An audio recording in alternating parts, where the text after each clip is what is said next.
Welcome back, students. Today we see and discuss about the Armstrong oscillator. It is a oscillator which gives the sine wave in its output.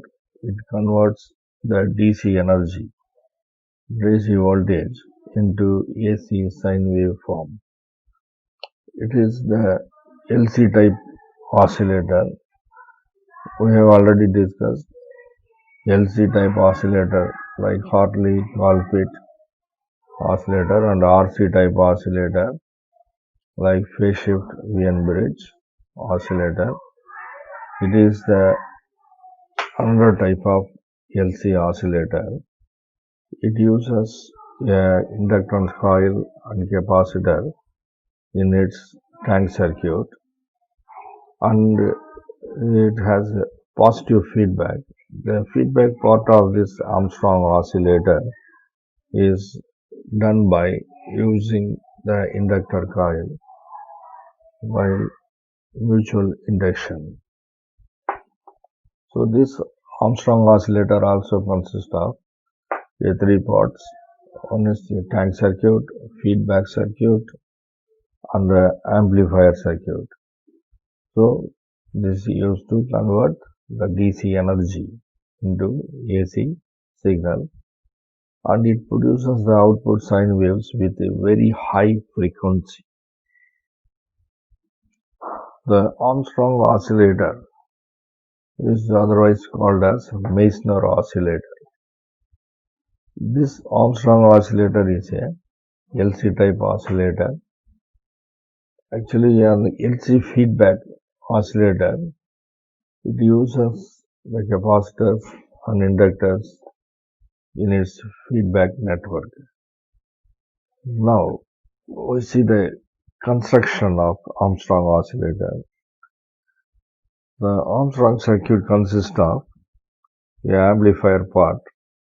The amplifier is constructed using the NPN transistor, and a feedback voltage is fed back to the base of the transistor through the input capacitor C in.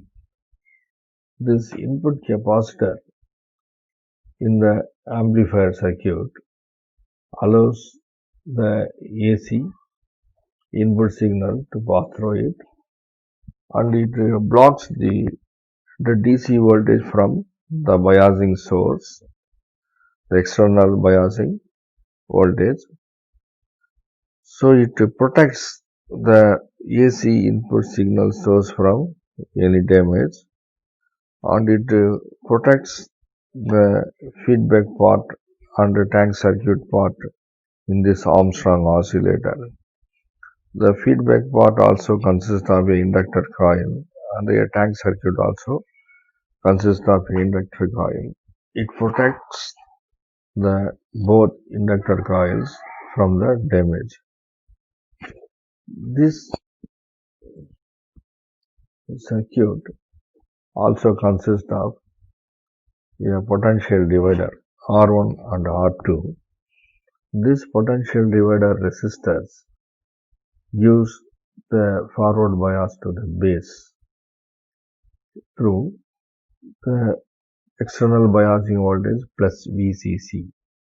So this voltage divides by the potential divider, voltage divider network. It consists of the resistor R1 and R2. Depends upon the value of the resistor R2, the DC voltage is decided. This DC voltage gives the forward bias to the base, as the base is made up of P-type material. So P-type material is given a passive voltage, so the bias is under forward bias. The base is under forward bias. The emitter is biased using the emitter resistor Re and the emitter capacitor C. A negative voltage is given here. As it is a NPN transistor, the emitter is always be given a forward bias. So the N-type voltage is given here. And the collector is biased using the resistor RC. It gives the positive voltage to the collector. You know well that collector is always be given reverse bias. So this NPN transistor collector is made up of N-type material. A positive voltage is given to N-type material, so it is coming under reverse bias. It is a coupling capacitor, and also it blocks the DC voltage, allows only the AC signal. It also protects this coil from the DC voltage. And the Armstrong oscillator consists of another main part. It is the tank circuit. The tank circuit consists of the capacitor. It is a variable capacitor C1 and the inductor coil L1. And the feedback part consists of the inductor coil L2. And the one end is grounded. The another end is connected to the base of the transistor through the input capacitor Cin. When the power is switched on, the plus VCC, the DC voltage, is passing through the resistor R1 and R2. Depends upon the value of R2. This the resistor network potential divider produces some DC voltage. The DC voltage is passing through the base and it produces the sine wave. So the DC energy is converted into AC energy, electrical AC sine wave, and it is passing through this capacitor. It allows the AC signal to pass through it, and this potential is charged by the capacitor C1. So it fully charged depending upon the value of C1. After fully charging, the capacitor C1 starts to discharge. So the voltage coming across here, when the voltage or current is passing through a inductor coil, a magnetic field is produced in this L1. The magnetic field produced in the coil L1.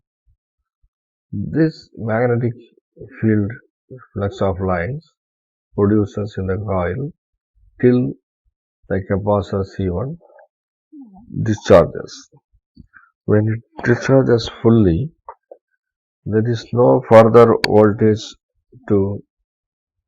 for further current to produce the magnetic field. So the voltage in the capacitor is 0. Now the magnetic lines of force start to shrink. So it is equivalent to a magnet is passing through a inductor coil.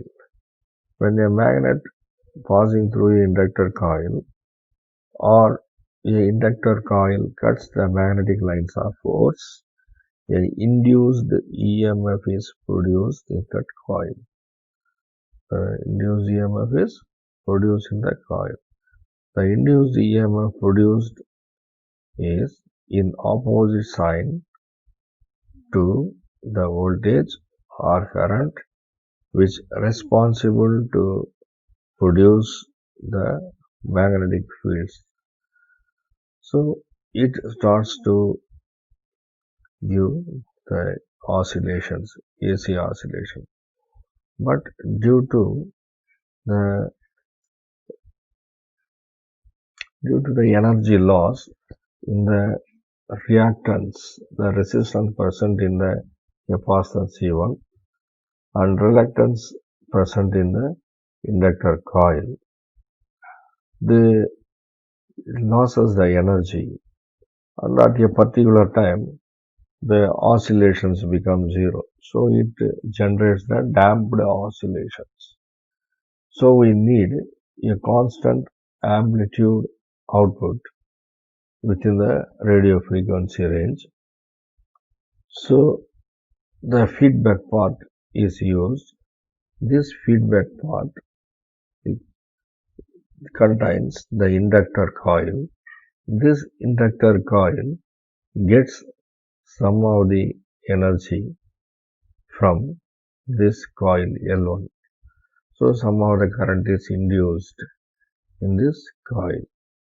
Depending upon the turns ratio, this L2 gets a part of energy from its output, and it is again fed back to the input of the transistor.